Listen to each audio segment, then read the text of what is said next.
सगळ्यांना नमस्कार, जय भीम। आज आम्ही लोणंद पोलीस स्टेशन तालुका खंडाळा या ठिकाणी आहोत। तरडगाव तालुका फलटण या गावामध्ये बौद्ध समाजाच्या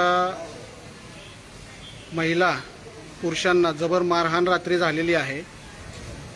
आज आपण बघू शकता इथे जे 7 ते 8 तरुण आहेत बौद्ध समाजातले, आज त्यांना जबर मारहाण झालेली आहे। आज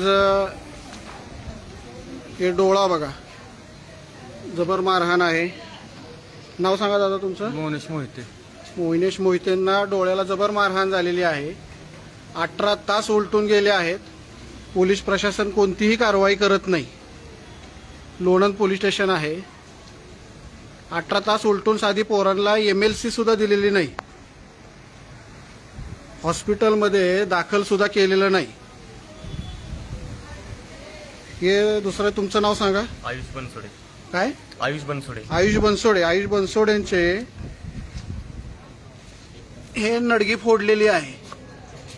एवढी गंभीर दुखापत होऊन 18 तास झाले तरी पोलिसांनी अजून MLC दिलेली नाही। अजून कोणाकोणाला लागले?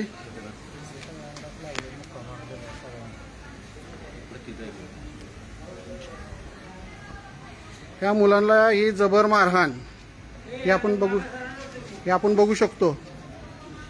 एवढी जबर मारहाण मुलांना झालेली आहे। पोलीस कोणतीही कारवाई करायला मागत नाहीत। ही बघा, मुलांच्या अंगावरती वळ उठलेले आहेत। साधी MLC सुद्धा यांनी दिलेली नाही। तुमचं हे बघा, कोणतीही वैद्यकीय सेवा लोणंद पोलीस स्टेशन मार्फत पुरवण्यात आलेली नाही। ह्या घटनेचा जाहीर निषेध करावा तितका कमी आहे। आज सातारा जिल्ह्यातल्या तमाम भीम सैनिकांना आम्ही सांगू इच्छितो आहे की साखरवाडीप्रमाणेच तळगावमध्ये सुद्धा भीम सैनिकांवरती अन्याय झालेला आहे।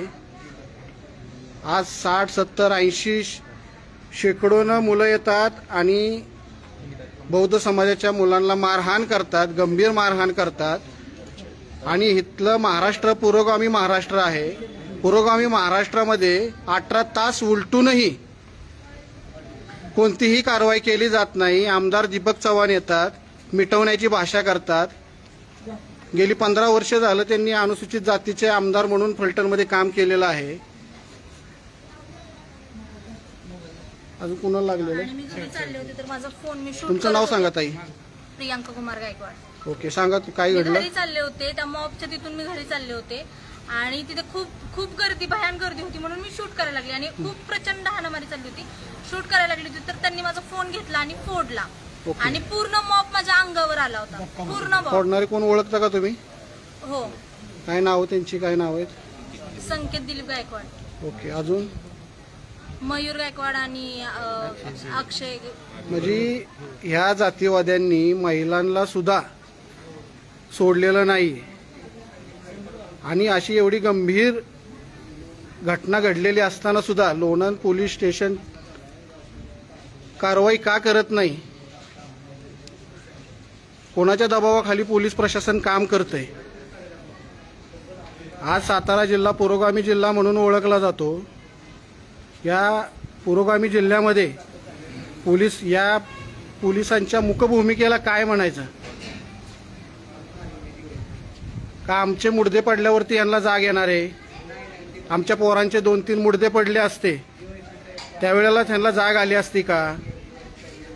आम्ही इथं आल्यानंतर पळापळ करतायत। DYSP धस साहेब इथं अजून आलेले नाहीत। 18 तास उलटूनही एवढी गंभीर घटना होऊनही गावामध्ये बंदोबस्त आहे का? एवढी घटना घडून सुद्धा गावामध्ये कॉल पण केलेला पोलीस स्टेशनला तरी पोलीस तिथे पोहोचले नव्हते म्हणून मग मी स्वतः पोलीस स्टेशनला कंप्लेंट द्यायला आली। म्हणजे एवढी गंभीर घटना घडूनही अजूनही त्या गावामध्ये काही बौद्ध समाजाची लोक आहेत, तिथे कोणताही प्रकारे पोलीस बंदोबस्त नाहीये। नक्की पोलिसांना नक्की काय पाहिजे, आरोपींना अटक करणार आहेत की नाहीत.